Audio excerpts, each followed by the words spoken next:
Hi everyone, Jen Carter from J2 Interactive here. I'm joined by Shreya Patel. She is the Policy and Privacy Officer at Velatura Public Benefit Corporation, and we are in rainy San Diego at the Sequoia Project annual meeting. I was able to get Shreya to join me for a few minutes to answer some questions about policy and privacy related to TEFCA. One of the things that I heard this morning, Shreya, was that participants should be prepared for non-treatment use cases. When we first started drafting our BAAs and our contracts and our policies, they were all related to treatment use cases and treatment data.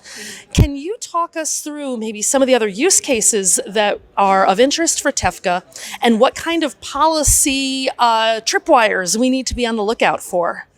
Yeah, so one thing that we do really well in the health information exchange space is exchanging information for treatment, payment, and healthcare operations, most notably treatment. And that is very easy for us to do so because there's a regulation that speaks specifically to exchanging information and not requiring additional patient consent to do so.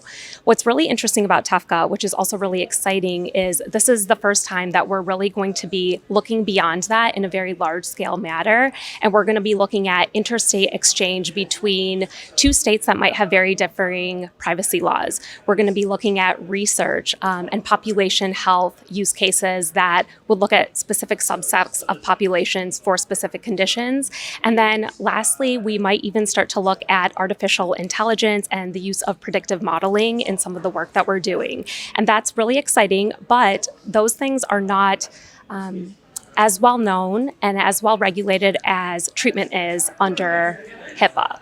So that means that we're going to need to go back to the drawing board and come up with ways within each QHIN to govern the use of these new use cases. And that can be through data governance committees. It can be through institutional review boards, as we see in larger academic health systems. And it can be through the use of consent forms, authorization forms, or it could be just changing your notice of privacy practice. There's no wrong answer or right answer, but what it does mean is that we really need to consider how we're going to tackle these new uses under this exchange framework.